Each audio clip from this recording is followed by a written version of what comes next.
এবার কোথায় যাবি? হোস্টেলে উঠে সাহস বেড়ে গেছে তোর, আমার পেট খামছে ধরিস? রূপন্তী কটমট করলো, মৃদস্বরে চেঁচিয়ে উঠে বলল, এটা কিন্তু প্রতারণা। আপনি বলেছিলেন চুল ছেড়ে দিবেন। বলেছিলাম চুল ছেড়ে দেব, কথা অনুযায়ী চুল ছেড়ে দিয়েছে, কিন্তু চুল যে আবার ধরবো না তা কোথাও বলিনি। রূপন্তীর মেজাজ বিগড়ালো, পেছনে হাত বাড়িয়ে আবারও আগের নে খামছে ধরতে চাইল বিভানের পেট, কিন্তু এবার লোকটা বেশ আটসাট বেঁধেই নেমেছে। নিজের শরীরটা আগে থেকেই দূরে সরিয়ে রেখেছে, শুধুমাত্র হাতটা আছে রূপন্তীর চুলে। সে হাত যে খামছে ধরবে তাও পারছে না। হাত ধরতে গেলেই বিভান হাত নাড়িয়ে নাড়িয়ে চুলের এখানে ওখানে খামছে ধরছে আরো জোরে। ফলস্বরূপ রূপন্তীর চুলের ব্যথা বাড়ছে। বিভানের কর্মকাণ্ডে রূপন্তীর ক্রোধ বাড়ল ধপ ধপ করে। লোকটা রাস্তার মধ্যে এই রাতে কি বাচ্চামো শুরু করছে। দাঁতে দাঁত চাপলো মেয়েটা, চিবিয়ে চিবিয়ে বলল, আমি কিন্তু এখন চিৎকার করব। করো চিৎকার, কে বারণ করেছে? রূপন্তী বেশি ভাবল না। এক প্রকার ক্রোধের বশেই সে গলা উঁচিয়ে চেঁচিয়ে উঠল। Help, help! যেখানে বাঘের ভয় সেখানেই সন্ধ্যা হয়। রূপন্তী আর বিভানের চেঁচামেচির সময়ে ওই রাস্তা ধরেই একটা পুলিশের গাড়ি যাচ্ছিল। রাস্তার মধ্যে দাঁড়িয়ে তাদের দুজনকে মারামারি করতে দেখেই গাড়ি থামালেন তারা। গাড়ি থেকে নেমে এলেন দুইজন বলিষ্ঠ দেহী শ্বেতাঙ্গ পুরুষ। দাঁড়ালেন রূপন্তী এবং বিভানের পাশে। তাদের মধ্যে একজন গম্ভীর স্বরে ইংরেজি বাক্যে প্রশ্ন করলেন। আকস্মিক পাশে কারো কণ্ঠস্বর শুনে সেদিকে ফিরে তাকালো দুজনেই। পুলিশকে দেখে বেজায় চমকালো রূপন্তী। অন্তরাত্মা কেঁপে উঠল তার। বিভান ততটা না চমকালেও রূপন্তীর চুল ছেড়ে দিল। ভদ্র মানুষের ন্যায় শটান হয়ে দাঁড়ালো দুজনেই। রূপন্তী জোরপূর্বক হাসলো, নিজের চুলগুলো ঠিক করতে করতে বলল, কই কিছু না তো, এমনি দুই বন্ধু একটু মজা করছিলাম। বিভান একবার তাকালো রূপন্তীর পানে, নির্বিকার ভঙ্গিতে বলল, আমরা বন্ধু নই। পুলিশ সদস্যের দৃষ্টি তীক্ষ্ণ হলো, পাশের জনকে আদেশ দিয়ে বলল। রূপন্তী আঁতকে উঠল, ভয়ে গলা শুকিয়ে এলো তার। এখন কিনা এই লোকের জন্য তাকে পুলিশও ধরবে। তারপর যদি তার জেল হয় তখন কি হবে? এদেশে এসে শেষে কিনা জেল খাটতে হবে। সে যতদূর জানে এদেশের আইন ব্যবস্থা যথেষ্ট কড়াকড়ি। বাংলাদেশের ন্যায় ঘুষ দিয়ে মুক্তি পাওয়া যাবে না। সব হয়েছে এই লোকের জন্য, মানছে তাদের দুজনের মধ্যে বন্ধুত্বপূর্ণ কোনো সম্পর্ক নেই, তাই বলে পুলিশের সম্মুখেও সত্যিটা বলে দিতে হবে? এর মাথায় কি এইটুকু ঢুকেনি যে পুলিশ ধরলে তাকে একা ধরবে না, সাথে বিভানকেও ধরবে? রূপন্তী একটু গা ঘেঁষে দাঁড়ালো তার, চিবিয়ে চিবিয়ে বলল, মাথা কি সত্যি সত্যি খারাপ হয়ে গেছে আপনার? সত্যি কথা কে বলতে বলেছিল আপনাকে? এখন পুলিশ ধরে নিয়ে গেলে কি করবেন? এদেশের পুলিশ কাউকে ধরে শুধু শুধু বন্দি করে রেখে দেয় না, স্টেশনে নেবে, জিজ্ঞাসাবাদ করবে, সঠিক উত্তর দিতে পারলে ছেড়ে দেবে। কথাটা বলে পরপর পুলিশের গাড়ির পানে হাঁটা লাগালো বিভান। ভাবলেশহীনভাবে পুলিশদের বলল, চলুন। চোখ বড় বড় হলো রূপন্তীর, হৃদয়ে ভয় বাড়ল তার। পুলিশ স্টেশনে গিয়ে যদি সঠিক উত্তর না দিতে পারে, যদি ছাড় না পায়, তবে তার পড়াশোনার কি হবে? তার বাবা মা ভাইয়ের কি হবে? তাছাড়া এই খবর দেশে পৌঁছালে যে কেলেঙ্কারি হয়ে যাবে।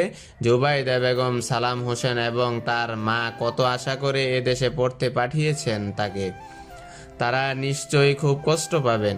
এই মুহূর্তে ভীষণ কান্না পাচ্ছে মেয়েটার। কেন যে সে বিমানের পিছনে লাগতে গেল, আর কেন যে চিৎকার করতে গেল কে জানে। প্রয়োজনে বিভান তার সব চুল ছিঁড়ে ফেলতো, তবুও তার চুপ থাকা উচিত ছিল। রূপন্তী দিশেহারা হয়ে বসে পড়ল রাস্তায়, চোখে তার চিকচিক করছে অশ্রুকণা।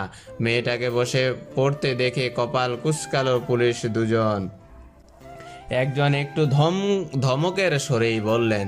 রূপন্তী এবার আর নিজেকে ধরে রাখতে পারল না, ঢুকরে কেঁদে উঠল। সে কিছুতেই জেলে যেতে চায় না, কিছুতেই না। এদেশে আসার পর থেকে একের পর এক বিপদ লেগেই আছে, শেষ পর্যন্ত কিনা এখন পুলিশের পাল্লায়ও পড়তে হবে। রূপন্তীর কান্না বিজড়িত কণ্ঠেই বলল, আমি কিছু করিনি, আমাকে দয়া করে ধরে নিয়ে যাবেন না। আমার বাবা জানতে পারলে খুব কষ্ট পাবে। মেয়েটার কান্নার শব্দে বিরক্ত হলো পুলিশ সদস্য দুজনই। ফের আবার একজন বলল, রূপন্তী উঠল না।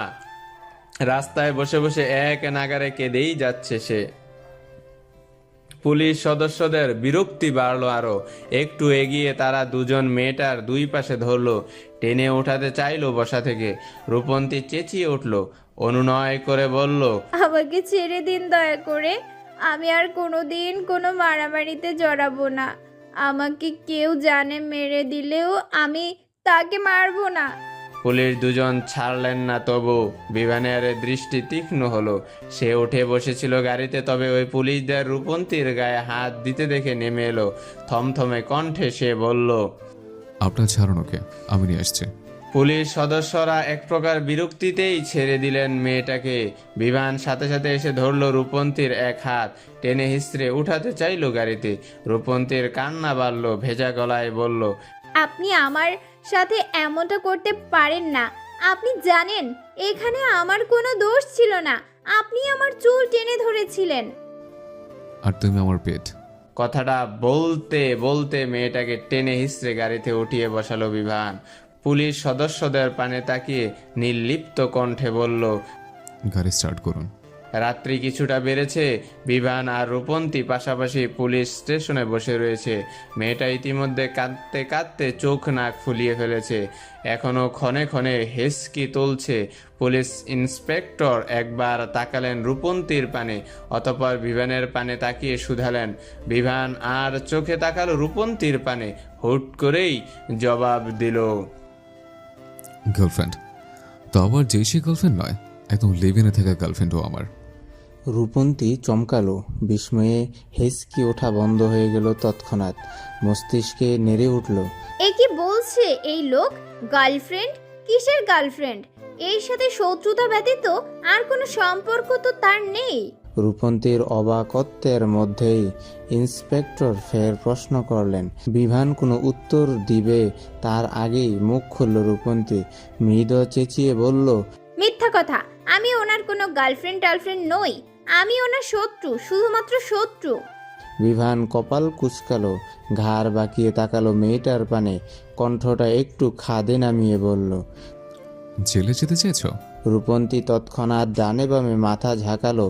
পরিপ্রেক্ষিতে বিভান চিবিয়ে চিবিয়ে বলল, তাহলে চুপ থাকো। তাই বলে আপনি আমাকে একদম গার্লফ্রেন্ড বানিয়ে দিবেন, তাও লিভ ইনে থাকা গার্লফ্রেন্ড? বিভান জবাব দিল না রূপন্তীর প্রশ্নের। মাথা ঘুরিয়ে আবার সে তাকালো ইন্সপেক্টরের পানে। মেকি হেসে বলল, আমার উপর রেগে আছে তো তাই মিথ্যে বলছে। ও আমার গার্লফ্রেন্ডে। ইন্সপেক্টরের বোধহয় সন্দেহ হলো। কপালে ভাঁজ ফেলে তিনি শুধালেন, আসলে হয়েছে কি, এই মাসখানেক পূর্বে আমরা এক বাড়িতে একসাথে থাকা শুরু করেছি, অর্থাৎ লিভিনে থাকা শুরু করেছি। সব ভালোই চলছিল, কিন্তু হুট করেই সেদিন ছোট একটা বিষয় নিয়ে দুজনের মধ্যে ঝগড়া লেগেছে। ও আমার সাথে রেগে গিয়ে বাড়ি ছেড়ে দিয়ে কলেজ চলে ওঠে। আমিও নিজের রাগের কারণে প্রথমে ওকে বাড়িতে ফিরিয়ে নিতে চাইনি, তবে ধীরে ধীরে উপলব্ধি করলাম ওকে ছাড়া আমি থাকতে পারছি না, কষ্ট হচ্ছে, দম বন্ধ লাগছে। তাই ওকে ফিরে আনতে গেছিলাম, কিন্তু ও কিছুতে আসতে চাইছিল না। একটা সময় অধৈর্য হয়ে ওকে ফিরিয়ে নেওয়ার জন্য টানাটানি শুরু করে আরও ছোটার চেষ্টা করছিল। থামলো বিভান, আবার বলল, আমরা আসলে মারামারি করছিলাম না, একজন বাড়িতে ফিরিয়ে নেওয়ার জন্য টানাটানি করছিলাম, আর অন্যজন বাড়িতে না যাওয়ার জন্য নিজেকে ছাড়ানোর চেষ্টা করছিল। ইন্সপেক্টর বোধহয় এইবার একটু বিশ্বাস করলেন বিভানের কথা। তবুও তিনি রূপন্তীর পানে তাকিয়ে প্রশ্ন করলেন। ঘোর কাটল রূপন্তীর, নয়তো এতক্ষণ বিভানের কথা শুনতে শুনতে সে ঘোরের মধ্যে চলে গিয়েছিল। একটা মানুষ এত মিথ্যা কিভাবে বলতে পারে? তারা নাকি লিভ ইনে ছিল, ঝগড়া করে বাড়ি ছেড়েছে, আবার ছাড়া লোকটার কষ্টও হচ্ছে। যে উঠতে বসতে রূপন্তীকে অপমান করতে পারলে শান্তি পায়, সেই লোক কিনা তার শূন্যতায় কষ্ট পাচ্ছে। এও কি বিশ্বাসযোগ্য? মেয়েটার হাসি পেল ভীষণ, তবে হাসল না সে। আপাতত বিভানের হ্যাঁতে হ্যাঁ মিলানোই তার জন্য শ্রেয়। বিভানের বক্তব্যের সাথে একমত না হয়েও উপর নিচ মাথা ঝাঁকালো রূপন্তী। মুখে বলল, হ্যাঁ, সব সত্যি। বিভানের উষ্ঠে শুকনো হাসির রেখা ফুটে উঠল। সে রূপন্তীর পানে একবার তাকিয়ে আবার তাকালো ইন্সপেক্টরের পানে। তার দিকে একটু ঝুঁকে গিয়ে কণ্ঠ খাদে নামিয়ে বলল, আমার দুজন কাছাকাছি এলে সব ঠিক হয়ে যায়। আপনি নিশ্চয়ই বুঝতে পারছেন আমি কি বলতে চাইছি। ইন্সপেক্টর একটু কেসে উঠল। অপ্রস্তুত ভঙ্গিতে হেসে বলল, জি, বাংলাদেশ। উত্তরটা দিল রূপন্তী। ইন্সপেক্টর একটা কাগজ নিয়ে তাতে খসখস ধ্বনি তুলে কিছু লিখতে লিখতে বললেন। বিভান এবং রূপন্তী এ পর্যায়ে একটু স্বস্তির নিঃশ্বাস ফেলল। তবে এই ইন্সপেক্টরটা যে ভালো বেজায় তা বলতেই হবে। বিভান চটপট বলল, আমি কি একটা কল করতে পারি? ইন্সপেক্টরের অনুমতি পেয়ে চেয়ার থেকে উঠে গেল বিভান। আড়ালে গিয়ে কল লাগালো এরিকের নাম্বারে। সেকেন্ড 2 না যেতেই কল রিসিভ করলো সে। হন্তদন্ত হয়ে উপাস থেকে বলল, হ্যাঁ স্যার, বলুন আপনি কোথায়? এখনো বাড়ি ফিরেননি কেন? আমি পুলিশ স্টেশনে। চমকালো এরিক। বিভান পুলিশ স্টেশনে কেন? মদ খেয়ে আবার কারোর সাথে মারামারি করেনি তো যার দরুন তাকে পুলিশ ধরে নিয়ে গেছে? হতেও পারে। মদ পেটে পড়লে তো এ লোকে রীতিমতো আকাশে উঠতে শুরু করে। এরিক তবু নিশ্চিত হয়ে শুধালো, পুলিশ স্টেশনে কেন? কোথায় কি হয়েছে স্যার? এত কথা বলার এখন সময় নেই। তোমার পাসপোর্ট এবং অন্যান্য প্রয়োজনীয় কাগজপত্র সাথে নিয়ে এখানে আসবে। সাথে রূপন্তীরটাও, ও আমার সাথে আছে। ওর হোস্টেলে গেলেই ওর কাগজপত্রের সন্ধান পেয়ে যাবে। আরও কিছু কাজ আছে, মেসেজ করে দিচ্ছে, সে অনুযায়ী কাজ করবে। রূপন্তী আবার পুলিশ স্টেশনে কেন? এরিক এতক্ষণ ভেবেছিল বিভান মদ খেয়ে মাতলামি করায় পুলিশ ধরেছে, কিন্তু রূপন্তী কি করেছে? এরিক কিছুটা অবাক সুরেই প্রশ্ন করল, রূপন্তী পুলিশ স্টেশনে কেন? বললাম তো, অত কিছু বলার সময় নেই এখন। তোকে যা বলেছি তাই কর। আর হ্যাঁ শোন, জি স্যার। 10:30 কিংবা 11টার পরে এখানে আসবে। তার আগে কাগজপত্র সব খুঁজে পেরো এই মুখ হবি না। এরিকের অবাকের মাত্রা বাড়ল। পুলিশ ধরেছে কোথায় তাকে বলবে তাড়াতাড়ি যেতে, তা না বলছে 10:30 কিংবা 11টার আগে না যেতে। কেন? তখন কি হবে? এরিক কোনো প্রশ্ন করবে তার আগেই কল কাটলো বিভান। বেচারা আরও কিছু সময় ভাবলো বিষয়টা নিয়ে, কিন্তু পেল না কিছুই। জনমানবের কোলাহল কমে এসেছে। চারদিকটা ধীরে নীরব নিস্তব্ধতায় ঢেকে যেতে শুরু করেছে। ঘড়ির কাঁটায় টিক টিক ধ্বনি তুলে জানান দিচ্ছে রাত 12টার অধিক। রূপন্তী এবং বিভান কেবলই ছাড়া পেল থানা থেকে। বিভানের আদেশ মোতাবেক এরিক রাত 11টায় এসেছিল পুলিশ স্টেশনে। তারপর সকল কাগজপত্র দেখিয়ে ছাড়া পেতে পেতে যতক্ষণ লেগেছে আর কি। পুলিশ স্টেশন থেকে বেরিয়েই রূপন্তী কারো সাথে কোনো কথা না বলে পা বাড়ালো হোস্টেলের দিকে। বিভান কপাল কুঁচকালো, পিছন থেকে ডেকে শুধালো, কোথায় যাচ্ছ? রূপন্তী দাঁড়ালো না, হাঁটতে হাঁটতেই জবাব দিল, হোস্টেলে। বিভান এরিকের পানে তাকিয়ে ইশারায় তাকে চলে যেতে বলল। ছেলেটা চলে যেতেই বিভান পিছু নিল রূপন্তীর। মেয়েটার পাশে হাঁটতে হাঁটতে বলল, কিন্তু তোমার তো আমার সাথে বাড়ি যাওয়ার কথা ছিল। আমি তো আগেই বলেছি আপনার সাথে আমি যাব না। আচ্ছা, যেতে হবে না, তুমি বরং হোস্টেলে ফিরে যাও। তোমার জন্য শুভকামনা রইল। বিভানের নির্বিকার কণ্ঠস্বর। যে ছেলে রূপন্তীকে বাড়িতে ফিরিয়ে নেওয়ার জন্য মাঝ রাস্তায় দাঁড়িয়ে মারামারি পর্যন্ত করলো, সে কিনা এখন বলছে হোস্টেলে ফিরে যেতে। কিঞ্চিত অবাক হলো মেয়েটা। তবে এ বিষয় নিয়ে তেমন একটা ভাবলো না সে। হতে পারে পুলিশ স্টেশনের চক্কর লাগিয়ে মাথায় একটু সুবুদ্ধি হয়েছে, তাই আর জোর জবরদস্তি করা ছেড়ে দিয়েছে। নিজের ভাবনার মধ্যেই রূপন্তী এসে পৌঁছালো হোস্টেলের সম্মুখে। কিন্তু এ কি? হোস্টেলের গেট আটকানো, আশেপাশেও কাউকে দেখা যাচ্ছে না। এখন কি হবে? তবে কি আজ হোস্টেলে ঢুকতে পারবে না সে? বিভান ওষ্ঠ প্রসারিত করলো। রূপন্তীর পানে একটু ঝুঁকে গিয়ে বলল, রাত 11টার সময় হোস্টেল কর্তৃপক্ষ গেট বন্ধ করে দিয়েছে। এখন তাদের জোর গলায় আবার আম্মা বলে ডাকলেও গেট খুলবে না। আর যদি খুলতেও আসে তো সেখানে বাধা দেওয়ার জন্য তো আমি আছি। থামলো বিভান। উষ্ঠ বাকি আবার বলল, আমার বাড়ি ফিরে ছাড়া তোমার হাতে আর কোনো পথ খোলো নেই শত্রুর মেয়ে। রূপন্তী অগ্নি দৃষ্টিতে তাকালো বিভানের পানে, অতঃপর এগিয়ে গেল গেটের পানে। গলা উঁচিয়ে ডাকলো কাউকে। কিঞ্চিত সময়ের মধ্যেই হোস্টেলের দায়িত্ব থাকা নারীটি ছুটে এলেন। এত রাতে গেটের সম্মুখে রূপন্তীকে দেখে বিরক্ত হলো বোধহয়। কপাল কুঁচকে ইংরেজি বাক্যে শুধালেন। কি সমস্যা? রূপন্তী যেন একটু আশার আলো খুঁজে পেল।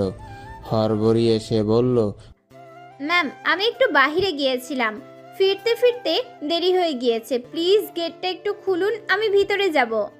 এখন গেট খোলা যাবে না। তোমাদের রাত 11টার মধ্যে হোস্টেলে ফেরার কথা, কিন্তু এখন 12টার অধিক বাজে। মহিলার রুক্ষ কণ্ঠস্বর। অনুনয় শুরু করলো রূপন্তী। প্লিজ আন্টি, ঢুকতে দিন না। এত রাতে আমি কোথায় যাব? ভিনদেশী আমি, এখানে আত্মীয় স্বজন কেউ নেই, রাস্তায় ঘুমানোও তো সম্ভব না। মহিলার মায়া হলো বোধহয়। সে গেট খুলে দিয়ে বলল, ভেতরে এসো। রূপন্তীর উষ্ঠে হাসি ফুটে উঠল। পেছন ফিরে বিভানের পানে তাকিয়ে একটা ভেংচি গেটে ভিতরে ঢুকলো সে। কিন্তু বিপত্তি বাঁধল রেজিস্টার খাতাটা চেক করেই। হোস্টেল থেকে বের হওয়া এবং ঢোকার সময় শিক্ষার্থীদের একটা রেজিস্টার খাতায় সই করতে হয়। ওই খাতার মাধ্যমেই প্রত্যেক শিক্ষার্থীদের হিসাব রাখা হয়। হোস্টেলের দায়িত্বরত মহিলা সেই খাতা হাতে নিয়ে বেশ কিছুক্ষণ সময় নিলেন। রূপন্তীর নামটা খুঁজে বের করে বললেন, রূপন্তী, তুমি একটু আগে পুলিশ স্টেশনে ছিলে? রূপন্তী ঢোক গিলল। তার পুলিশ স্টেশনে যাওয়ার খবর এ পর্যন্ত চলে এসেছে। কে জানে সত্যি কথা বলার পর তাকে হোস্টেলে থাকতে দেবে কিনা। কিন্তু মিথ্যা বলেও তো লাভ নেই। এই মহিলা যেহেতু প্রশ্ন করেছে, তখন নিশ্চয়ই জেনে শুনেই প্রশ্ন করেছে। তপ্ত নিঃশ্বাস ফেলল রূপন্তী। মিনমিনিয়ে বলল, জি। মহিলা একটু সময় নিলেন, অতঃপর বললেন, তোমার জামা কাপড়, আসবাবপত্র সবকিছুই তো একটা ছেলে এসে নিয়ে গেল। বলল তুমি পুলিশ স্টেশনে আছো, ওখানে কিছু কাগজপত্রের প্রয়োজন পড়বে, আর তারপর হোস্টেলে আর তুমি ফিরবে না। তোমার সাথে তো আমাকে কথা বলিয়ে দিল সে। আমি যখন জিজ্ঞাসা করলাম তুমি হোস্টেল ছাড়তে চাও কিনা বা তোমার আসবাবপত্র ওই ছেলেকে দিয়ে দেবো কিনা, তুমি হ্যাঁ বলে দিলে। রূপন্তীর স্মরণে এলো পুলিশ স্টেশনে থাকতে বিমান হুট করে এসেই তার কানের কাছে মোবাইল ধরেছিল। বলেছিল, যদি ছাড়া পেতে চাও তাহলে তাড়াতাড়ি হ্যাঁ বলে দাও। রূপন্তীও পুলিশের থেকে তাড়াতাড়ি ছাড়া পাওয়ার জন্য কোনো কিছু না ভেবেই হ্যাঁ বলে দিয়েছিল। তখন তাহলে ব্যাপারটা এই ছিল।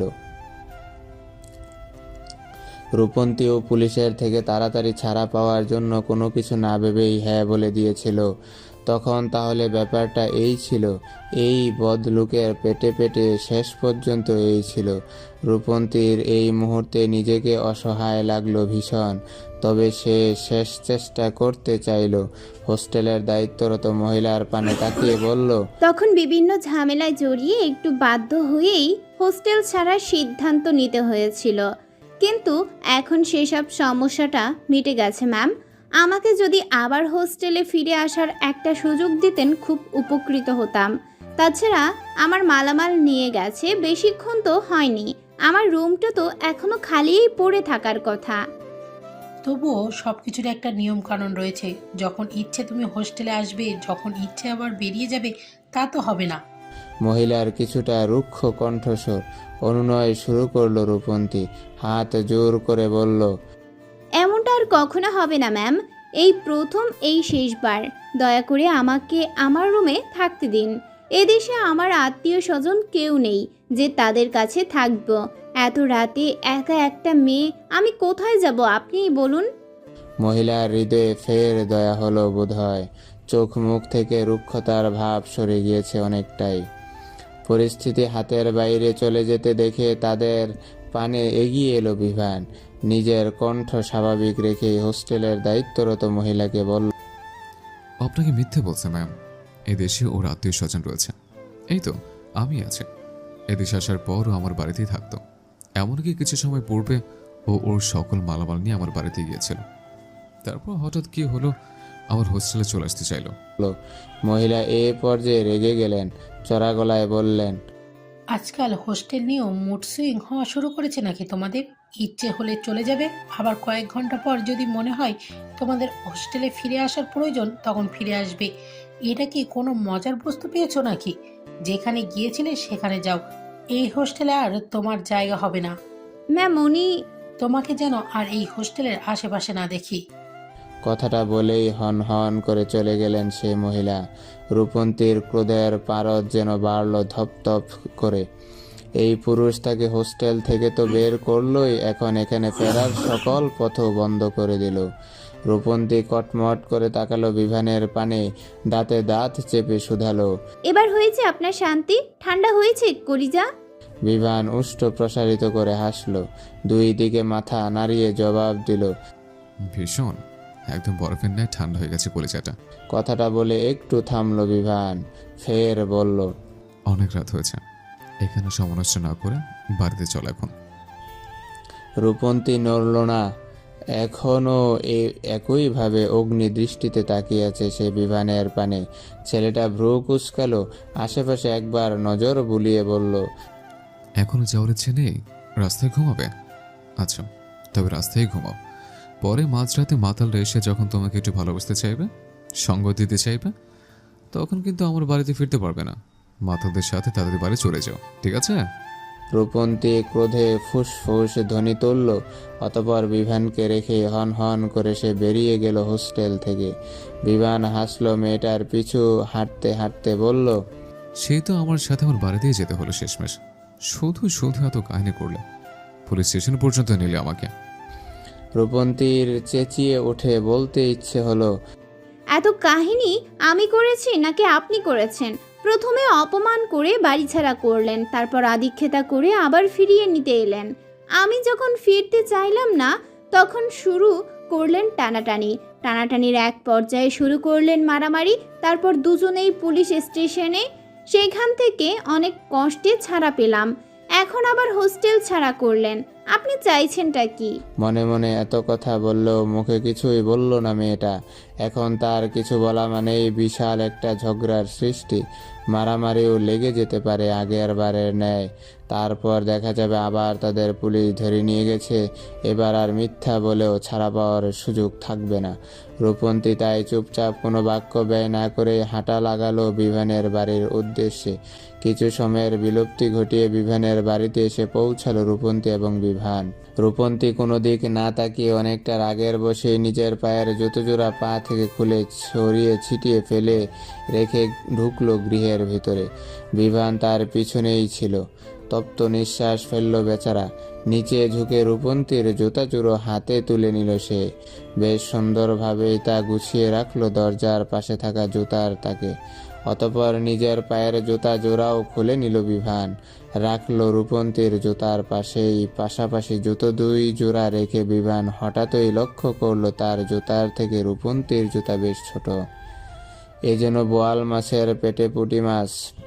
তবে এক জোড়া বড় পুরুষালী জুতার পাশে ছোট মেয়েলি জুতা খারাপ লাগছে না, কেমন একটা রোমান্টিক অনুভূতি দিচ্ছে। বিভান কিঞ্চিত সময় নিয়ে ঘুরিয়ে ফিরিয়ে জুতা দুই জোড়া দেখল। উষ্টের কোণে তার ভেসে উঠল সূক্ষ্ম হাসির রেখা। তবে ওই স্থানে দাঁড়িয়ে খুব বেশি সময় নষ্ট করল না সে। দ্রুত পা চালিয়ে এলো ভিতরে। যার জন্য এত তাড়াহুড়া করে ভিতরে আসা তাকেই তো দেখা যাচ্ছে না কোথাও। বোধহয় নিজের কক্ষে চলে গেছে সে। হতাশ হলো বিভান। পা চালিয়ে গিয়ে দাঁড়ালো রূপন্তীর কক্ষের সম্মুখে। হাত তুলে দরজায় দুইটা আঘাত করে ডাকলো। রূপ। একবার ডেকেই থেমে গেল বিভান। ভিতরে ভিতরে কিঞ্চিত অপ্রস্তুত হয়ে পড়ল বেচারা। এই নামে তার রূপন্তীকে ডাকা বোধহয় ঠিক হয়নি। যত যাই হোক, তার সাথে এখনও মেয়েটার ঝগড়া ব্যতীত আর কোনো সম্পর্ক নেই। এই সময়ে এমন নামে ডেকে মেয়েটাকে চটিয়ে দেওয়া বা তার মনে সন্দেহ সৃষ্টি করার কোনো মানেই হয় না। একটু সময় নিয়ে নিজেকে সামলে নিল বিভান। ফের দরজায় টোকা দিয়ে ডাকলো। রূপন্তী, রূপন্তী। স্বল্প সময়ের মধ্যেই দরজাটা খুলে গেল। রুক্ষ কণ্ঠে রূপন্তী শুধালো। কি হয়েছে, ডাকছেন কেন? ফুস করে একটা নিঃশ্বাস ছাড়ল বিভান। কণ্ঠ স্বাভাবিক রেখেই জবাব দিল। সেই দুপুরে যে খেয়েছে, এখন অব্দি আর কিছুই খায়নি। রান্না করো কিছু একটা, ক্ষুধা লেগেছে ভীষণ।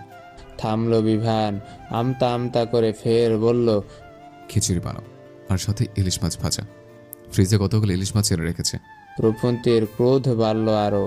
তাকে কি পেয়েছে এটা কি? এই লোক জোর জবরদস্তি করে এ বাড়িতে তাকে নিয়ে এসে এখন রান্না করাবে ভেবেছে। সেগুড়ে বালি না খেয়ে থাক, তবুও সে রান্না করবে না। মেয়েটা দাঁতে দাঁত চাপলো, কটমট করে বলল, আমি পারবো না, নিজে রান্না করে খান। কথাটা বলেই পরপর কক্ষের দরজাটা ঠাস করে আটকে দিল রূপন্তী। বিভান হাত উঠিয়ে মেয়েটাকে আরেকবার ডাকতে গিয়েও থেমে গেল। এমনি বেশ বুদ্ধি খাটিয়ে জোর জবরদস্তি করে মেয়েটাকে এ বাড়িতে এনেছে সে। আজ অন্তত তার চুপ থাকা উচিত। রূপন্তীর ক্রোধ ঠান্ডা হওয়ার জন্য হলেও একটু সময় দেওয়া উচিত, নয়তো হিতে বিপরীত হয়ে যেতে পারে। বিভান আর ডাকল না রূপন্তীকে। নিঃশব্দে সে চলে গেল নিজ কক্ষে। আজ রাতটা ওই নুডলস বা পাস্তা দিয়ে চালিয়ে দেওয়া যাবে। রাত বেড়েছে কিছুটা। চারদিকটা নীরব নিস্তব্ধতায় ঢেকে গেছে পুরোপুরি। বাহিরে নিশাচর প্রাণীদের মৃদস্বরে চিৎকার চেঁচামেচি ব্যতীত শোনা যাচ্ছে না আর কিছুই। রূপন্তী বিছানায় শুয়ে এপাশ ওপাশ করছে। তখন তো বেশ চড়া গলায় বিভানকে বলে দিয়েছিল সে রান্না করতে পারবে না, কিন্তু এখন তার নিজেরই ক্ষুধা লেগেছে ভীষণ। পেটের মধ্যে যেন ইঁদুর দৌড়াচ্ছে। সেও সেই দুপুরে যে খেয়েছিল তারপর আর খাওয়া দাওয়ার সুযোগ পায়নি। পুলিশ স্টেশনে নিশ্চয়ই তাদের খাওয়ার জন্য নিয়ে যায়নি। তাছাড়া বিভান তখন বলল ক্ষুধার কথা, তার জন্য এখন মায়া লাগছে। হাজার হলেও মানুষ তো। রূপন্তী বিছানা ছেড়ে উঠে দাঁড়ালো, কক্ষ থেকে বেরিয়ে এলো রান্নাঘরে। ফ্রিজ খুলে দেখলো সত্যিই সেখানে ইলিশ মাছ রাখা আছে। মেয়েটা আর ভাবলো না তেমন, নিজভাবেই রান্না শুরু করলো খিচুড়ি আর ইলিশ মাছ। প্রায় ঘন্টা দেড়েক সময় নিয়ে নিজের রান্না শেষ করলো রূপন্তী। টেবিলে সুন্দরভাবে খাবারগুলো সাজিয়ে গেল সে বিভানের কক্ষের সম্মুখে। হাত উঁচিয়ে বন্ধ দরজায় আঘাত করে ডাকলো, বিভান ভাই, বিভান ভাই। ভিতর থেকে সারা শব্দ পাওয়া গেল না কোনো। বোধ হয় ঘুমিয়েছে লোকটা। রূপন্তী আবার ডাকলো তাকে, এবার একটু কণ্ঠ উঁচিয়েই বলল, বিভান ভাই, বিভান ভাই। কিছুটা সময় গড়াতেই বিভান দরজা খুলল হন্তদন্ত হয়ে। হড়বড়িয়ে বলল, কি হয়েছে, কিছু বলবে? রূপন্তী চোখ তুলে তাকালো বিভানের পানে। অমনি থমকে গেল বেচারি। উস্কো শুষ্ক চুল ছেলেটার, চোখ মুখ ফুলা ফুলা, শরীরে জড়ানো একটা কালো রঙের টি শার্ট আর 3/4 প্যান্ট। চোখ দুটো কিঞ্চিত লাল, বোধহয় মাত্রই ঘুম ভেঙেছে তার। রূপন্তীর হৃদস্পন্দন গাঢ় হলো। এক দৃষ্টিতে সে চেয়ে রইল বিভানের পানে। তবে তার এই চেয়ে থাকাটা দীর্ঘস্থায়ী হলো না। হঠাৎ বিশ্রী একটা গন্ধ নাকে লাগতেই ঘোর কাটল মেয়েটার। রূপন্তী নাক উঁচু করে গন্ধটা শুকলো, অতঃপর বলল, আপনি আবার সিগারেট খেয়েছেন? কি বিশ্রী গন্ধ, বমি পাচ্ছে আমার। বিভান দুই হাতে নিজের টি শার্টটা একটু উপরে তুলে গন্ধ শুকলো, অতঃপর থমথমে কণ্ঠে শুধালো, বাজে কথা না বলে কি বলতে এসেছিলে তাই বলো। খিচুড়ি বানিয়েছি, তাড়াতাড়ি খেতে আসুন, খাবার ঠান্ডা হয়ে যাবে। বিভান খুশি হলো ভীষণ, তবে নিজের খুশি সে প্রকাশ করলো না রূপন্তীর সম্মুখে। আগের মতোই থমথমে চোখ মুখে সে বলল, তুমি যাও, আমি আসছি। রূপন্তী চলে গেল। বিভান আবার ঢুকলো কক্ষের ভিতরে। দ্রুততার সাথে নিজের টি শার্ট পরিবর্তন করলো, দাঁত ব্রাশ করলো ভালোভাবে। অতঃপর নিজেকে বেশ পরিপাটি করে সে বেরিয়ে এলো বাইরে, গিয়ে বসলো খাবার টেবিলে। রূপন্তী আগে থেকেই প্লেটে বেড়ে রাখা খাবার বাড়িয়ে দিল তার পানে। বিভান একটু সময় নিল, ইতস্তত করে প্রশ্ন করলো, এখনো কি সিগারেটের গন্ধ আসছে আমার শরীর থেকে? রূপন্তী পূর্ণ দৃষ্টিতে তাকালো বিভানের পানে। এতক্ষণ তো সে খেয়ালই করেনি যে ছেলেটা পোশাক পরিবর্তন করে এখানে এসেছে। মেয়েটা অবাক হলো ভীষণ। এ লোক আবার এত ভালো হলো কবে থেকে? সে সিগারেটের গন্ধ আসছে বলেছে বলে একদম পোশাকই পরিবর্তন করে এসেছে। রূপন্তী অবাক কণ্ঠে শুধালো, আপনি ঠিক আছেন তো, নাকি চোখ থেকে এখনো ঘুম সরেনি?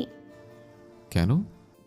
না মানে, যে পুরুষ বরাবরের জন্যই আমার বিপরীতে চলতে পছন্দ করে, সর্বদা আমাকে হেনস্থা করতে মুখিয়ে থাকে, সে কিনা আজ আমার কথায় শরীর থেকে সিগারেটের গন্ধ সারাতে পোশাক পরিবর্তন করে এসেছে। এত বড় আশ্চর্যজনক ঘটনা ঘটলো কিভাবে? বিভান অপ্রস্তুত হলো। এ মেয়ের জন্য দেখা যাচ্ছে ভালো কিছুও করা যাবে না। কোথায় সে এতদিন পর একটু ভালো পুরুষের দায়িত্ব পালন করেছে, এখন এই মেয়ে তা নিয়েও প্রশ্ন করে লজ্জায় ফেলছে। বিভান আমতা আমতা করলো, নিজের অপ্রস্তুত ভাব ঢাকলো, কিছু থমথমে কণ্ঠে বলল, এত কিছু তোমায় ভাবতে হবে না, যা জিজ্ঞেস করছে তার উত্তর দাও। রূপন্তী নাক উঁচু করে গন্ধ শুকলো, অতঃপর উষ্ঠে বিস্তর হাসি ঝুলিয়ে জবাব দিল। আলতো হাসলো বিভান, আর এদিক ওদিক না তাকিয়ে খাওয়ায় মনোযোগ দিল। খাবারটা মজা হয়েছে বেশ, বাঙালি খাবারের বাঙালি স্বাদ। এদেশের বিভিন্ন রেস্টুরেন্টেও এখন বাঙালি খাবার পাওয়া যায়, তবে সেই খাবারে এমন স্বাদ পাওয়া যায় না। বিভানের একবার বলতে ইচ্ছে হলো, রান্নাটা দারুণ হয়েছে, কার কাছ থেকে শিখেছো এই রান্না? তবে সে মনের ইচ্ছা মনের ভিতরেই দাফন করলো। মুখ খুলে আর জিজ্ঞেস করলো না রূপন্তীকে। বলা তো যায় না মেয়েটা এই কথার পরিপ্রেক্ষিতেও আবার কি জিজ্ঞেস করে বসে, তখন তাকেই আবার লজ্জায় পড়তে হবে। চারদিকে উজ্জ্বল আলোয় ঘন ঘটা রাতের কৃষ্ণাভ আধারকে বিদায় জানিয়ে আকাশে জায়গা করে নিয়েছে আলোধারী সূর্যটা। ইমাদ রূপন্তীর হোস্টেলের সম্মুখে ঘুরঘুর করছে এই ক্ষণে। আজ সকাল সকাল উঠে ফ্রেশ হয়েই সে ছুটে এসেছে এখানে। উদ্দেশ্য সকালের নাস্তাটা রূপন্তীর সাথে করবে, কিন্তু মেয়েটা তো বাইরেই বের হচ্ছে না। দুইবার কল করেছে, তাও ধরছে না।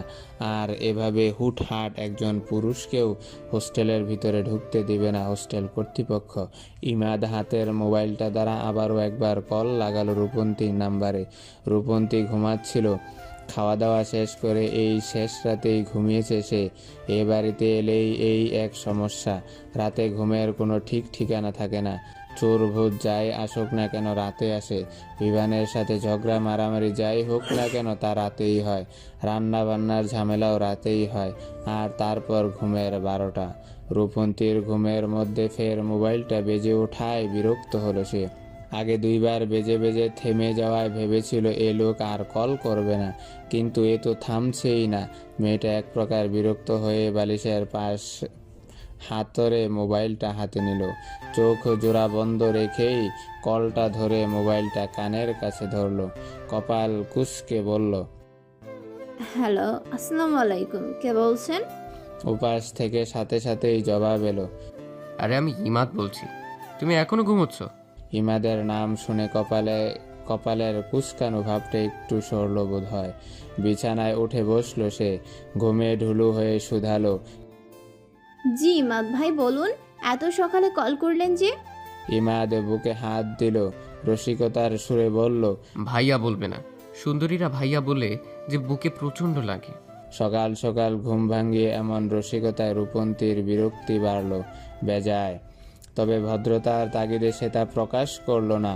নরম কণ্ঠেই শুধালো, সে না হয় বুঝলাম, কিন্তু এত সকাল সকাল কল করেছেন যে? সব কিছু ঠিকঠাক আছে তো? সব কিছু একদম ঠিকঠাক। এখন তুমি নিচে নামো তো, আমি তোমার হোস্টেলের নিচে আছি। আজ দুজন একসাথে ব্রেকফাস্ট করব। কিন্তু আমি তো হোস্টেলে নেই। রূপন্তীর তৎক্ষণাৎ জবাব। কপালে ভাঁজ পড়ল ইমাদের। ভ্রু কুঁচকে সে শুধালো, তাহলে কোথায় তুমি? রূপন্তী একটু সময় নিল। আবার বিভানের বাড়িতে ফিরেছে বলতে একটু ইতস্তত লাগলো তার, কিন্তু না বলেও তো উপায় নেই। গতরাতে যা করে বিভান তাকে এ বাড়িতে ফিরিয়ে এনেছে, তাতে সে আর হোস্টেলে ফিরতে পারবে না। এ বাড়িতেই থাকতে হবে এখন থেকে। আর এখানেই যখন থাকতে হবে, তখন তা না প্রকাশ করেও তো উপায় নেই। তপ্ত নিঃশ্বাস ফেলল রূপন্তী, অতঃপর বলল, বিভান ভাইয়ের বাড়িতে? আবার বিভানের বাড়িতে? ইমাদের হৃদয়টা যেন লাফিয়ে উঠল। কিঞ্চিত হিংসাত্মক মনোভাবের সৃষ্টি হলো সেখানে। সে প্রথম থেকেই চায়নি রূপন্তী বিভানের বাড়িতে থাকুক। তারপর যেদিন মেয়েটা নিজে থেকে এসে বলেছিল সে হোস্টেলে থাকতে চায়, এ বাড়িতে আর থাকতে চায় না, তখন ভীষণ খুশি হয়েছিল। বিভানকে না জানিয়ে মেয়েটাকে হোস্টেলেও উঠিয়ে দিয়েছিল। কিন্তু এখন আবার কেন সে ও বাড়িতে ফিরে গেল? এমন নয় যে ইমাদ বিশ্বাস করে না রূপন্তী এবং বিভানকে, সে দুজনকেই বিশ্বাস করে। কিন্তু মানুষের মন তো কখন কার উপর দুর্বল হয়ে পড়ে কেউ জানে না। এই তো সে নিজেই কি কখনো ভেবেছিল যে ছোট থেকে এদেশে থেকে হঠাৎ এক বাঙালি নারীর প্রতি দুর্বল হয়ে পড়বে, তাও স্বল্প সময়ের পরিচয়ে। বিভান এবং রূপন্তী দুজনেও একসাথে থাকতে থাকতে একে অপরের উপরে দুর্বল হয়ে পড়তে পারে, আর এ কোনো অস্বাভাবিক বিষয় নয়। ইমাদের হৃদয়ে তীব্র ভয় হানা দিল। একটু সময় নিয়ে সে শুধালো, ও বাড়িতে আবার কেন গিয়েছো তুমি? কেন? রূপন্তী গত রাতের সকল ঘটনা এবং বিভানের কর্মকাণ্ড চেপে গেল, শুধু বলল, একটা সমস্যা হয়ে গিয়েছিল, তাই গত রাতেই হোস্টেল ছাড়তে হয়েছে। আর কখনো ওখানে বোধহয় ফিরতেও পারবো না। কেন? আসলে হয়েছে কি, এইটুকু বলেই থেমে গেল রূপন্তী। হঠাৎ দেয়ালে টানানো দেয়াল ঘড়িটার পানে চোখ পড়তেই চমকে উঠল। বেলা অনেক গড়িয়ে গেছে, তার লাইব্রেরিতে যাওয়ার সময় প্রায় হয়ে গেছে। এরপর গেলে দেরি হয়ে যাবে, ফলস্বরূপ এ চাকরিটাও হারাতে হবে তাকে। রূপন্তী তাড়াহুড়ো করলো, ব্যস্ত হয়ে বলল, পরে বলবো আপনাকে সব। এখন আমার কাজে যাওয়ার সময় হয়ে গিয়েছে, আপনার সাথে পরে কথা হবে আবার। মেয়েটা কল কেটে দ্রুত দৌড় লাগালো ওয়াশরুমের পানে। ইমাদ বার কয়েক হেলো হেলো করলো, তবে হতাশ হলো সে। সে কখনো চায়নি রূপন্তী আবার বিমানের বাড়িতে ফিরুক, কিন্তু আবার সে ফিরল। বেলা গড়িয়েছে বেশ, দুপুরের সময় গড়িয়ে সময়টা প্রায় বিকালের পথে। আকাশের সূর্যটাও ইতিমধ্যে তার তেজ কমিয়ে দিয়েছে অনেকটা। রূপন্তী লাইব্রেরিতে নিজের কাজ করছে। শিক্ষার্থীদের পড়া শেষে ছড়িয়ে ছিটিয়ে ফেলে রাখা বইগুলো একে একে গুছিয়ে রাখছে বইয়ের তাকে। লাইব্রেরিতেও এইখানে 2-4 জনের বেশি জনমানবের উপস্থিতি নেই। সেই 2-4 জনের মধ্যে একজন বিভান। ইমাদ, দোলা, জ্যাক এবং এলিনাও এতক্ষণ ছিল এখানে, তবে কিছুক্ষণ পূর্বে তারা চলে গিয়েছে। বিভান থেকে গেছে একটা জরুরি বই পড়ার বাহানা দিয়ে, তবে এখানে সে বই কম পড়ছে আর রূপন্তীর দিকে খেয়াল বেশি করছে। অবশ্য সে লাইব্রেরিতে তো থেকে গিয়েছেই, তো মেয়েটাকে চোখে চোখে রাখার জন্য। বই তো বাহানা মাত্র। বিভানের রূপন্তীকে দেখার মধ্যেই এক পুরুষ এসে দাঁড়ালো মেয়েটার পাশে। শ্বেতাঙ্গ ইংরেজ পুরুষ সে, তবে চেহারায় সুদর্শনতা স্পষ্ট। ছেলেটা রূপন্তীর হাতে থাকা বইগুলোর পানে ইশারা করে ইংরেজি বাক্যে বেশ নরম কণ্ঠেই বলল। রূপন্তী সৌজন্যসূচক হাসল, বইগুলো বাড়িয়ে দিল ছেলেটার পানে। তবে ছেলেটা বই হাতে নিয়ে কোনো টেবিলে গিয়ে বসলো না, ওখানে দাঁড়িয়ে দাঁড়িয়ে উল্টে পাল্টে দেখতে শুরু করলো বইগুলো। এইটুকু সহ্য হলো না বিভানের। বুকের ভেতরে কেমন আগুন জ্বলে উঠল। অবশ্য প্রিয় নারীর পাশে কোনো পুরুষকে সহ্য করাই তো কঠিন কাজ, সেখানে সে যদি হয় সুদর্শন। বিভান নিজের হাতের বইটা টেবিলে ফেলে উঠে গেল, গিয়ে দাঁড়ালো রূপন্তী এবং ওই ছেলেটার মধ্যস্থানে। দুজনের পানে একবার তীক্ষ্ণ দৃষ্টিতে তাকিয়ে বলল, একটু সরে দাঁড়ান, আমি একটা বই নেব। রূপন্তীর কপাল কুঁচকে এলো। তাদের আশেপাশে বেশ জায়গা আছে, সেখানে থেকেও তো যেতে পারে, বা তাকে বলতে পারে সে বই দিবে। এত তাদের দুজনের মধ্যস্থানে কেন ঢুকতে হবে? মেয়েটা কপাল কুঁচকে রেখেই বলল, আমাকে বলুন, আমি দিচ্ছি। সাইজ তো ওই 5 ফুট হবে কিনা সন্দেহ। সরে দাঁড়াও, আমি তাকে সবচেয়ে উপরে রাখা বইটা নেব। রূপন্তী অপমানিত বোধ করল। এতদিন তো এমনি এমনি কথা শুনিয়েছে, এখন তার উচ্চতা নিয়েও কথা শোনালো। অভদ্র অসভ্য লোক একটা। মেয়েটার মুখশ্রী থমথমে রূপ ধারণ করলো, আর কোনো বাক্য বয় না করে সে সরে দাঁড়ালো। বিভানও তৎক্ষণাৎ ঢুকে পড়লো রূপন্তী এবং ওই ছেলেটার মধ্যখানে। ঠিক ততক্ষণ ওই স্থানে বই খোঁজার বাহানায় দাঁড়িয়ে রইল, যতক্ষণ না ছেলেটা বইগুলো চেক করে চলে গেল। ছেলেটা চলে যেতে হাতে একটা বই নিয়ে বিভানও চলে এলো, বসলো তার আগের স্থানেই। পরন্ত বিকাল, আকাশের সূর্যটা ইতিমধ্যে রক্তিম বর্ণ ধারণ করে ঢলে পড়েছে আকাশের এক কোণে। চারদিকের উজ্জ্বল আলো সরিয়ে গিয়ে একটু একটু করে ঢেকে যেতে শুরু করেছে আধারে। বিভান এবং রূপন্তী বাড়ি ফিরেছে কেবলই। কলেজ শেষে বিভান বেশ আগে বাড়ি ফিরতে পারলেও এতক্ষণ সে বই পড়ার বাহানায় এসেছিল রূপন্তীর জন্য।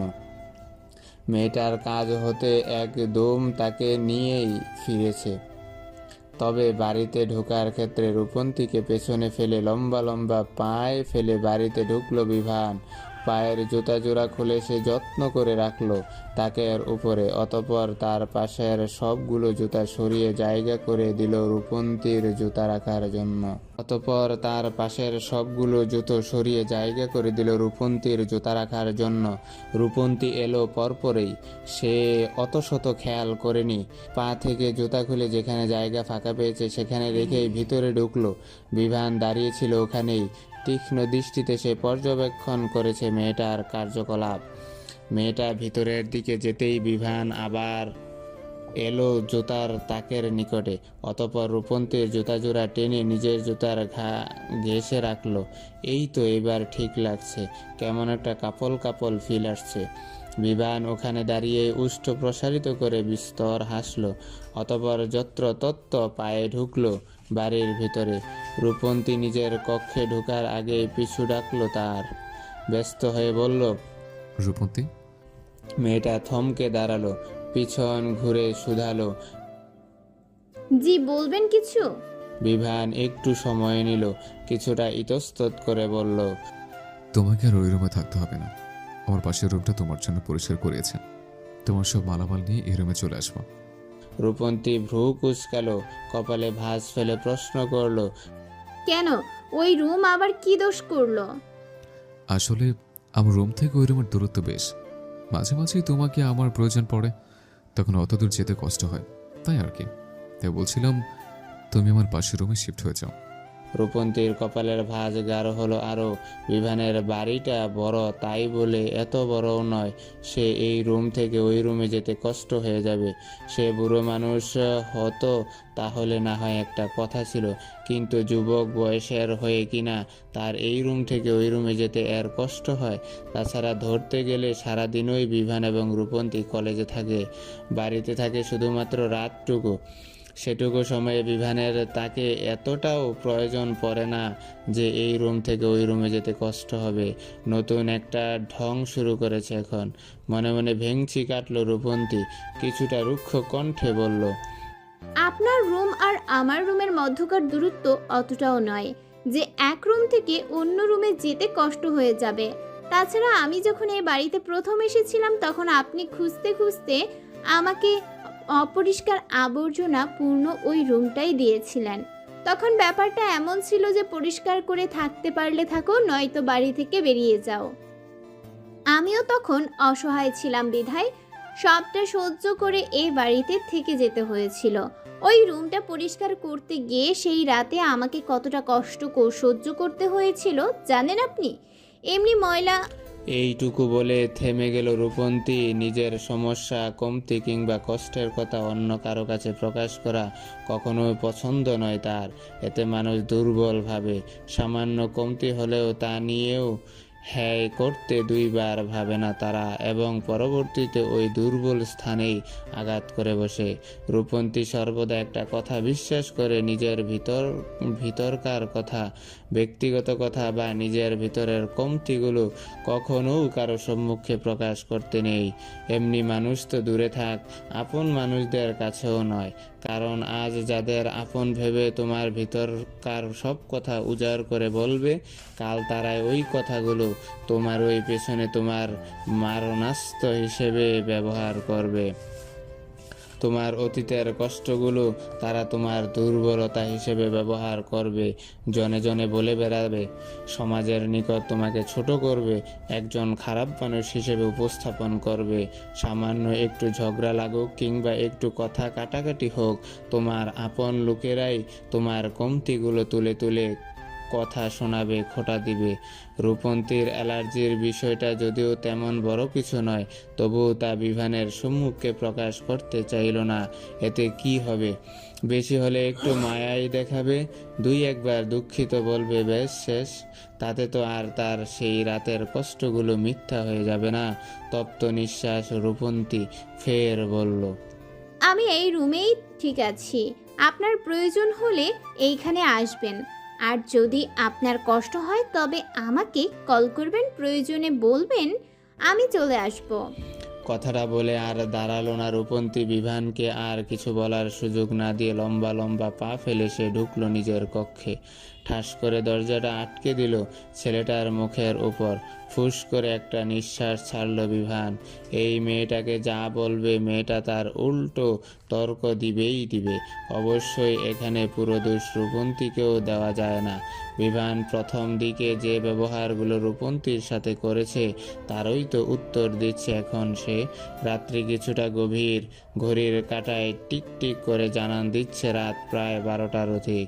চারদিকটা কিছুটা নীরব হয়ে পড়েছে ইতিমধ্যে। রাত্রি এই ক্ষণে রূপন্তীর দরজায় টোকা পড়ল হঠাৎ। মেয়েটা জেগেই ছিল, যার দরুন প্রায় সাথে সাথেই দরজা খুলল সে। দেখা পেল বিভানের গাঢ় সবুজ রঙা একখানা টি শার্ট শরীরে জড়িয়ে ট্রাউজারের পকেটে হাত ঢুকিয়ে দাঁড়িয়ে রয়েছে। রূপন্তী ভ্রু কুঁচকে শুধালো, কিছু লাগবে? কফি, এক কাপ কফি দিয়ে যেত আমার রুমে। আচ্ছা। বিভান চলে গেল।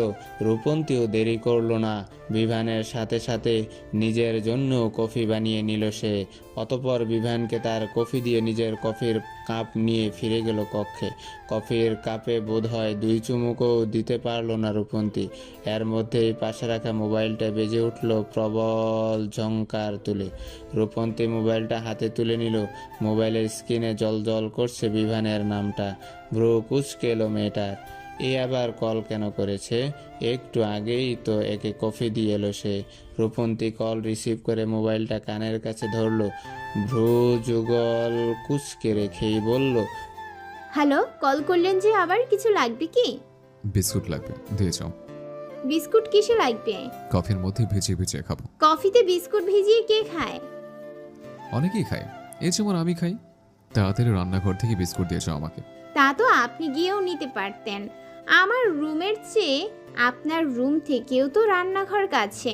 আমার রান্নাঘরে পর্যন্ত যেতে কষ্ট হবে, এমনকি তোমার রুমে যেতেও কষ্ট হবে। আর তুমি তো বলেছ আমার কষ্ট হলে যাতে কল করে তোমাকে প্রয়োজন বলে দেই, তুমি চলে আসবে। সুতরাং বিস্কুট নিয়ে এসো তাড়াতাড়ি। রূপন্তী কটমট করলো। সে বেশ বুঝতে পারছে এই লোক ইচ্ছে করে এমনটা করেছে। মেয়েটা ক্রোধ নিয়েই 2-4টা শক্ত বাক্য শুধিয়ে দিতে চাইল বিভানকে, কিন্তু তার আগে কল কাটলো লোকটা। আর কোনো উপায় না পেয়ে গজগজ করতে করতে সে গেল রান্নাঘরে। সেখানে থেকে পুরো বিস্কুটের প্যাকেটটা নিয়ে গিয়েই দাঁড়ালো বিভানের কক্ষের সম্মুখে। হাত উঁচিয়ে টোকা দিল বন্ধ দরজায়। কিঞ্চিত সময় গড়াতেই দরজাটা খুলে দিল ছেলেটা। রূপন্তী বিস্কুটের প্যাকেট বাড়িয়ে দিল তার পানে। বিভান প্যাকেটটা হাতে নিতে বলল, প্যাকেট সহ নিয়ে এলে কেন? 2-4 পিস আনলেই তো হতো। রূপন্তী দাঁতে দাঁত চেপে জবাব দিল, যদি আবার প্রয়োজন পড়ে তাই পুরো প্যাকেটই নিয়ে এলাম। বিভান প্যাকেট থেকে গুনে গুনে 4 পিস বিস্কুট রাখলো। অতঃপর প্যাকেটটা রূপন্তীর পানে বাড়িয়ে দিয়ে বলল, এটা আবার রান্নাঘরে রেখে দিবে। পারবো না আমি, নিজের কাজ নিজে করতে শিখুন। রূপন্তীর ঝাঁঝালো কণ্ঠস্বর, তবে সেদিকে খুব একটা পাত্তা দিল না বিভান। বিস্কুটের প্যাকেটটা সে রাখলো দরজার সম্মুখে। ভাবলেশহীনভাবে বলল, না পারলে নাই, এখানে পড়ে থাকুক বিস্কিটের প্যাকেট, টাইগার এসে চাটুক। ফলস্বরূপ এই প্যাকেটটা কাল ফেলে দিতে হবে, অর্থাৎ এতগুলো বিস্কুটের অপচয়। আর তুমি অবশ্যই ভালোভাবে জানো অপচয়কারী শয়তানের ভাই। কথাটা শেষ হতেই ছেলেটা ঠাস করে নিজের কক্ষের দরজাটা বন্ধ করে দিল। তখন বিভানকে যেমন কথা বলার সুযোগ না দিয়ে রূপন্তী মুখের উপর দরজা বন্ধ করে দিয়েছিল, ঠিক সেভাবে মেয়েটার রাগ বাড়লো আরও। কটমট করে সে তাকালো বিভানের বন্ধ দরজার পানে। ঠিক আছে, সেও এই বিস্কুটের প্যাকেট সরাবে না, পরে থাকুক এখানে। রূপন্তীর আগে গজগজ করে হাঁটা লাগালো, কিন্তু মাঝপথে যেতেই হঠাৎ তার স্মরণে এলো টাইগার ওই বিস্কুটগুলোকে চাটবে। ফুস করে একটা নিঃশ্বাস ছাড়লো মেয়েটা। অতঃপর হন হন করে আবার ফিরে এলো বিস্কুটের প্যাকেটটা তুলে নিল হাতে। হাঁটা লাগালো আবার রান্নাঘরের পানে। রাত্রি বেড়ে চলেছে। রাত 12টাকে পিছনে ফেলে ঘড়ির কাঁটা এখন জানান দিচ্ছে রাত 2টোর। পূর্বের তুলনায় চারদিকের পরিবেশটা আরও থমথমে আকার ধারণ করেছে। রূপন্তী ঘুমাচ্ছিল, গভীর ঘুম আচ্ছন্ন সে। এর মধ্যেই হঠাৎ করে বালিশের পাশে রাখা তার মোবাইলটা বেজে উঠল কর্কশ ধ্বনিতে। ঘুমের মধ্যেই নাক মুখ কুঁচকে এলো মেয়েটার। বিরক্ত হলো ভীষণ। মানুষের কি আর কাজ কাম বলতে কিছু নেই? এই রাতে আরেকজনকে কল করে বিরক্ত করে। মেয়েটা ঘুম ঘুম চোখে মুখেই বালিশের পাশ হাতরে মোবাইলটা নিল। কল রিসিভ করে শুধালো। হ্যালো, কে বলছেন? প্রায় সাথে সাথেই উপাস থেকে শোনা গেল বিভানের কণ্ঠস্বর। তাড়াহুড়া করে সে বলল, তাড়াতাড়ি আমার রুমে এসো। টাইগার আলমারির উপর থেকে পড়ে কি আহত হয়েছে। রূপন্তীর চোখ থেকে ঘুম উবে গেল মুহূর্তের। তরাক করে উঠে বসলো সে বিছানায়। টাইগার আহত হয়েছে।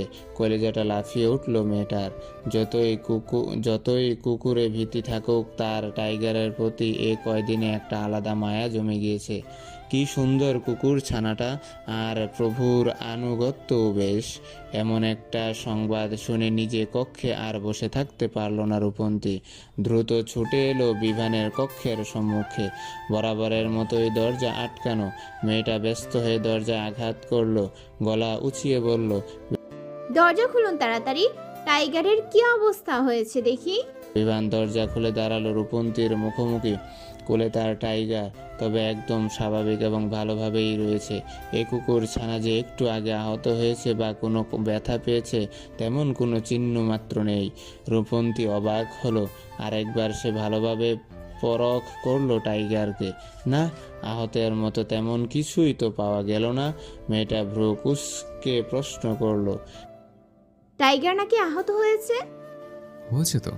বিভান নিজের পকেট ঘেঁষে টাইগারের কিছু শুভ্র রঙা পশম বের করলো। রূপন্তীর পানে সেগুলো বাড়িয়ে দিয়ে বলল। এই তার প্রমাণ। রূপন্তী হতবাক হয়ে পড়ল। টাইগারের মাত্র কয়েকটা পশম ছেঁড়ার জন্য কিনা এই লোক এত রাতে কল করে তাকে ডেকে আনলো। আর কি বলল টাইগার আহত হয়েছে? কি শুরু করেছে এই লোক? সেই রাত থেকে খাটিয়ে মারছে, এখন ঘুমোতেও দিচ্ছে না।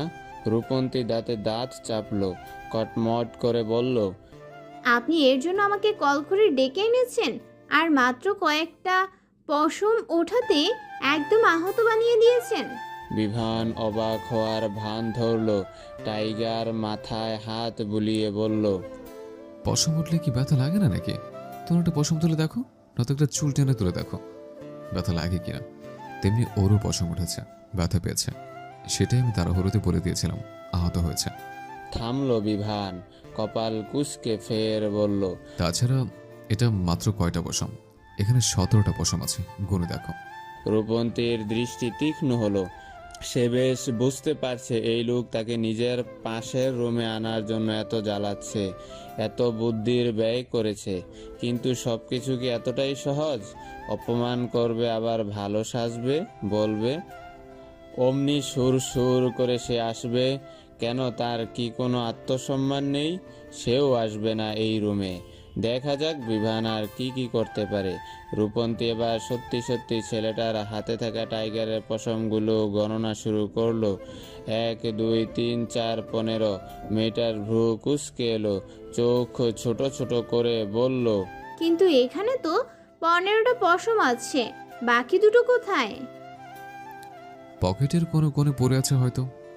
তাহলে পকেটে সেই কোনা খুঁজে পশম বের করুন, নয়তো আমি কিভাবে বিশ্বাস করব টাইগার 17টা পশম হারানোর ব্যথা পেয়েছে?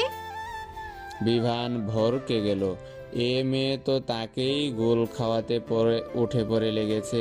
কোথায় সে ভেবেছিল কুকুরের পশম দেখিয়ে বিষয়টা চেপে যাবে, তা না, এ তো পুলিশের ন্যায় পাই টু পাই হিসেবে নিতে নেমেছে।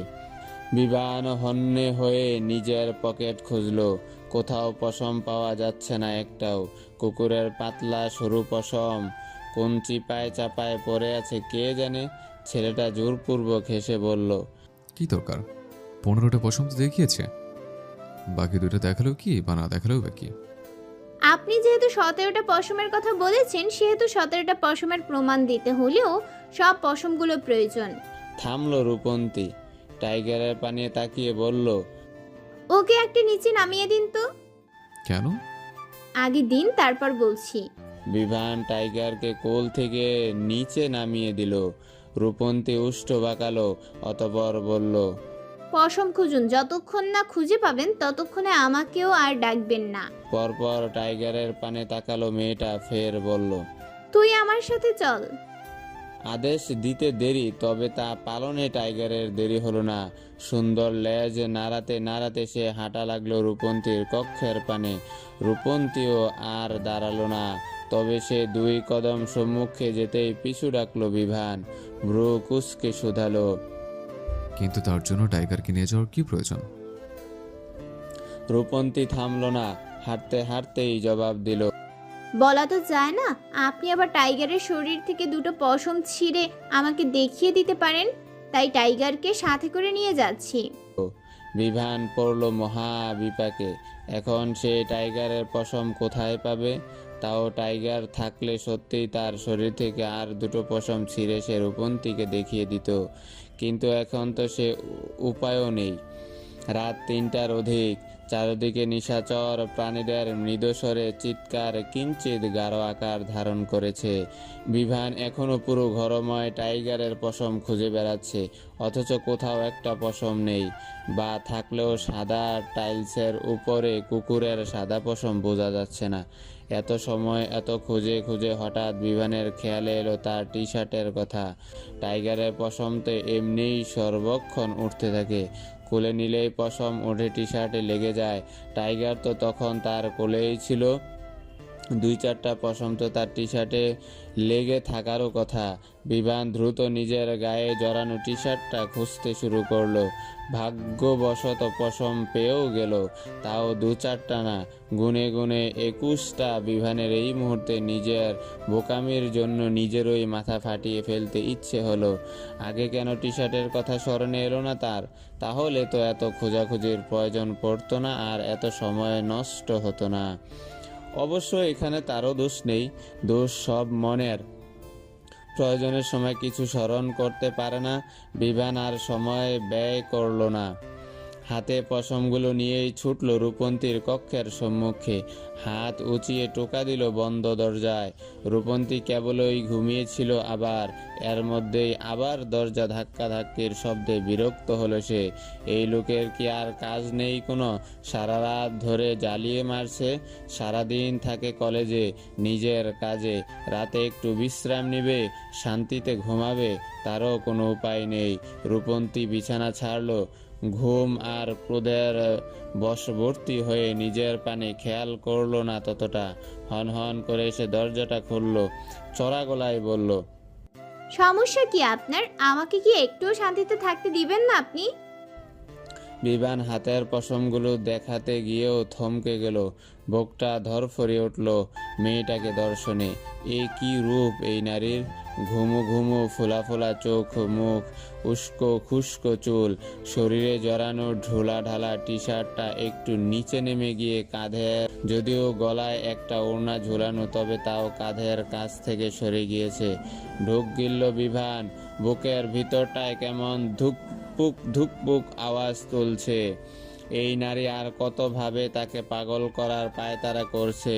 সেই প্রথম দিন থেকে একের পর এক ভাবে মেয়েটা তাকে পাগল করেই যাচ্ছে।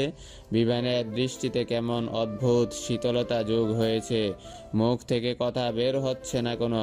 রূপন্তীর ভ্রু যুগল কুঁচকে এলো, ছেলেটা দৃষ্টি অনুসরণ করে সে তাকালো নিজের পানে। অমনি চমকে উঠল মেয়েটা, ভিতরে ভিতরে অপ্রস্তুত হয়ে পড়ল ভীষণ। সে কিনা এভাবে এতক্ষণ এক পুরুষের সম্মুখে দাঁড়িয়েছিল। রূপন্তী দ্রুত নিজের টি শার্ট ঠিক করলো, হর বড়িয়ে বলল, আপনার যা বলার পরে বলবেন, এখন ঘুমাবো আমি। কথাটা বলেই আবার কক্ষের ভিতরে ঢুকে গেল রূপন্তী। দরজাটা আটকে দিল ঠাস করে। বিভান বেবলার ন্যায় আরো কিছুক্ষণ দাঁড়িয়ে রইল স্থানে, অতঃপর মন্ত্রমুগ্ধের ন্যায় হেঁটে গেল নিজ কক্ষে। সিগারেটের প্যাকেট থেকে একটা সিগারেট বের করে পুরে দিল তা 2 উষ্টের মধ্যখানে।